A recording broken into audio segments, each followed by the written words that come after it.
12th annual Cardinal Creek annual general meeting. My name is Sean Bronson. I'm the president of the Cardinal Creek Community Association, and to my left is Sandra Stefanik, I'm the vice president of and to my right is Naeem Dawi, treasurer. Peter Levick, I'm the director of Lodge. Jessica Mabratu, I'm the coordinator for the Children's Garden.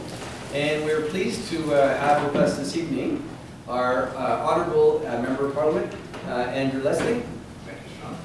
And a representative, Michelle Laundrie from Bob Manette's office. And where's Jason? Just stepped up. Jason from Stephen Blair's office. And do we have anybody from your office? No? Okay. So thank you all for being here with us tonight.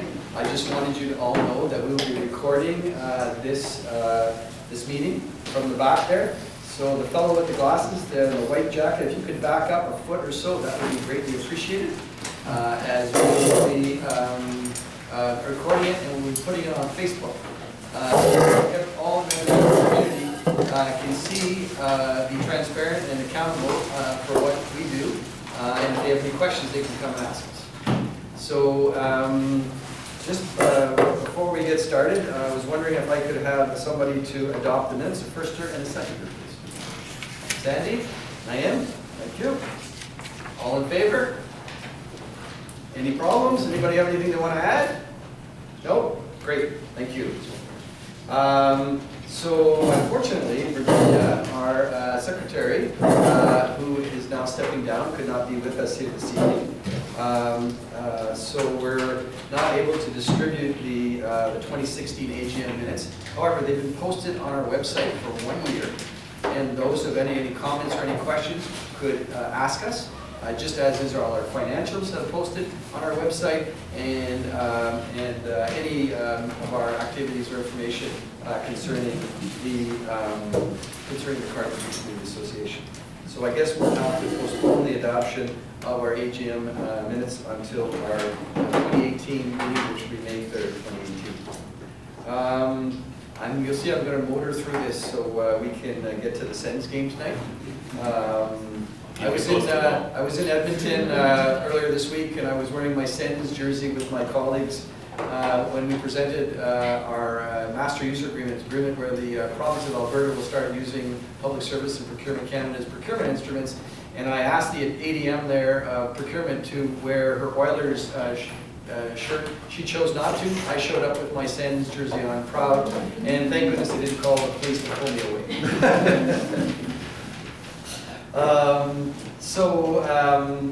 I'd just like to ask our elected officials to say a few words about what's happening in our community and some of the accomplishments that they would like to inform us about. And I'd like to start with Andrew Leslie. Thank you, Sean. Thanks for the invitation. Sorry if I'm still looking because I just came from the office because that's the way it goes. But I was promised that everybody be wearing a tie. So that's fine. Sean asked a pretty pertinent question. By the way, your MP does a variety of things, he and his team. Let's not kid ourselves. Rochelle runs the actual hard part of the office, which is taking care of the constituents.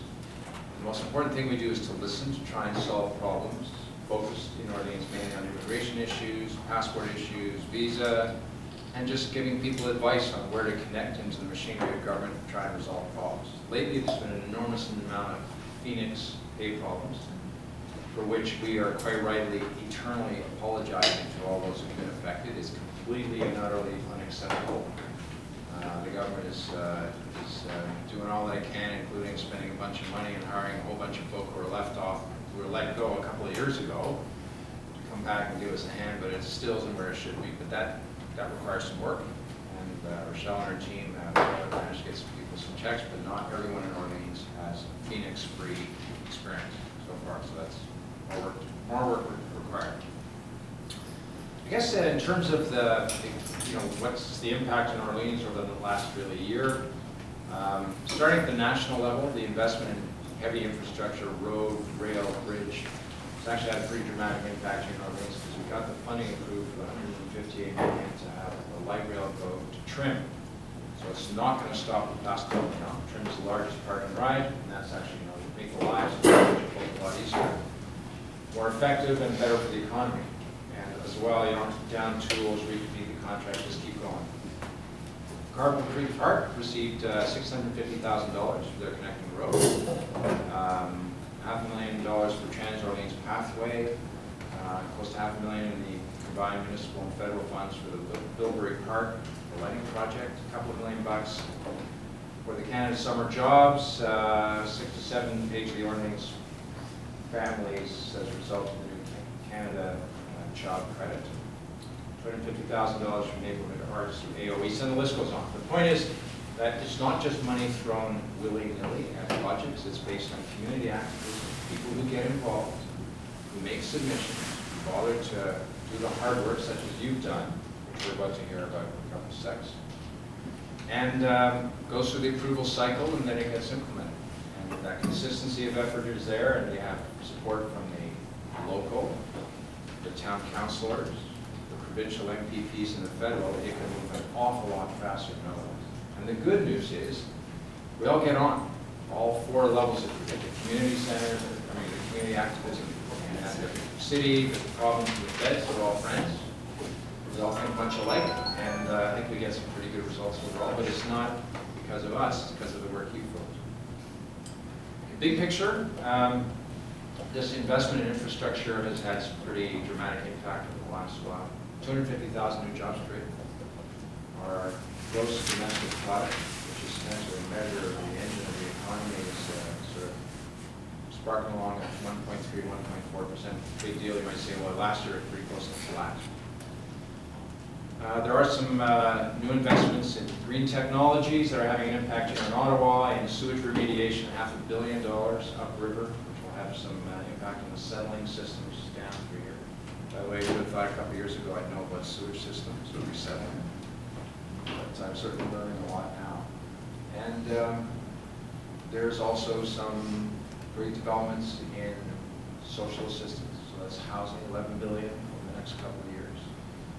Transference of pretty close to that sum to the provinces to take care of dementia, mental health, and home care. Also start to have an impact over the next couple of years. The budget, which still hasn't made its way through the Senate. Is the TV camera on? Yes, it is. So it still hasn't made its way through the Senate. Grr. Bearing of teeth.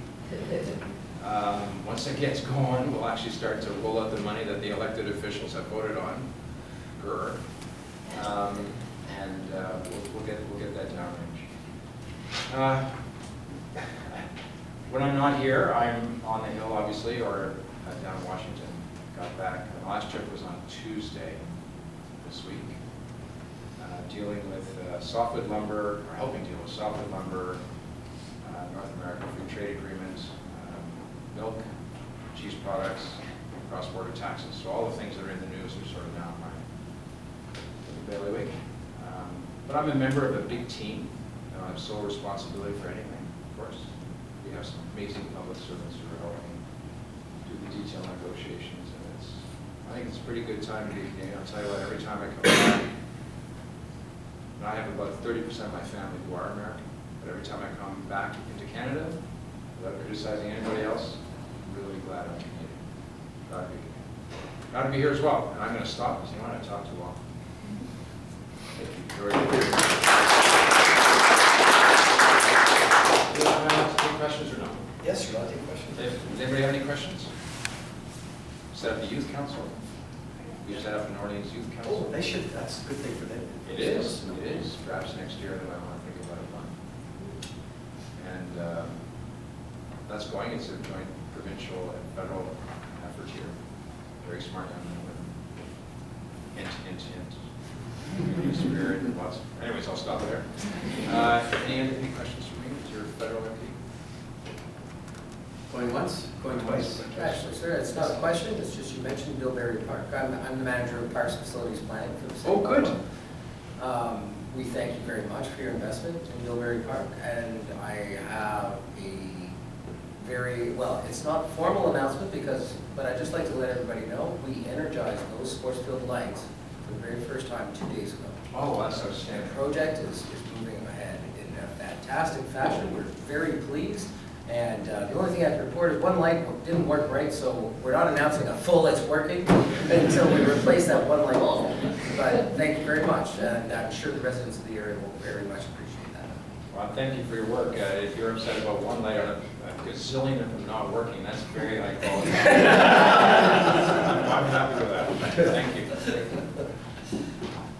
Okay, without further ado, Michelle, would you like to provide? I've got a header. Sure. I'm gonna walk You gotta run. through. Okay, go ahead. So sorry, my name's Jason. Jason. I'm